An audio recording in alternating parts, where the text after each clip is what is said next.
этих картин рассказывает свою историю. В этих работах мастера декоративно-прикладного искусства говорят на языке крымско-татарского орнамента, которому обучил их художник и исследователь Мамут Чурлу.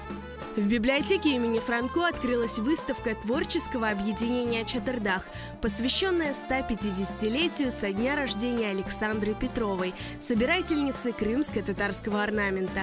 Ей удалось собрать более 700 образцов, которые используют современные мастера в своих работах. Уникальность в том, что впервые сделаны авторские декоративные панно с расшифровками. Под каждой работой висит объяснение всех этих знаков, символов. И что они в целом все вместе представляют собой определенную тему. Вот чаще всего это тема семья, тема свадьбы, но есть темы и другие. Это каждый зритель может прочитать и познакомиться с системой знаков крымско-татарского орнамента. В этом уникальность этой выставки. Это впервые делается такое. И появился новый вид искусства нашего, новый жанр. Это настенное декоративное панно тематическое. В экспозиции представлены работы 21 автора. Впервые крымские мастера выполнили большие орнаментальные панно на бумаге акриловыми красками. Этой работой хотелось передать гармонию, которая царит в семье, семью, которую я знаю. И хотелось передать этот позитив, который царит в этой семье, и программу, создать программу на будущее, на положительное, на процветание.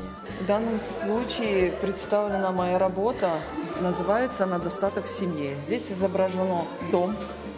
Борис – это мужчина, Роза – женщина, это семья. По бокам расположено, это заложена будущая семья. То есть девочки в роду, мальчики, тюльпанчики. Сегодня представлена работа под названием «Женское счастье». Основным главным элементом композиции центральным является 3 женских знака. Гуль, роза, круг, дайри и звезда Йылдыз. Вокруг центрального знака расположены мелко чередующиеся элементы. Вот они, можете посмотреть. Они означают берекет, достаток.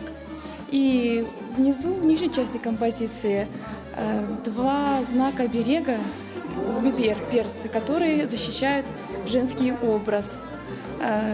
Данная композиция, я хотела показать, представить 3 женских поколения в моей семье. Также на выставке представлена и керамика.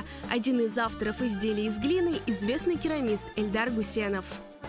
На сегодняшней выставке я представил такой керамический саан орнаментированный. Это из последних изделий.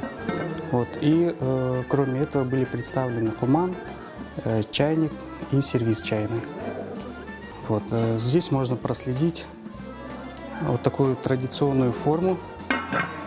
Это функциональная вещь для чебуреков, которая пользуется спросом. Из-за ограничений, связанных с COVID-19, торжественного открытия выставки не было. Но мастера приглашают каждого прикоснуться к искусству и изучить язык и символику крымско-татарского орнамента. Сделать это можно до 10 марта в библиотеке Франко.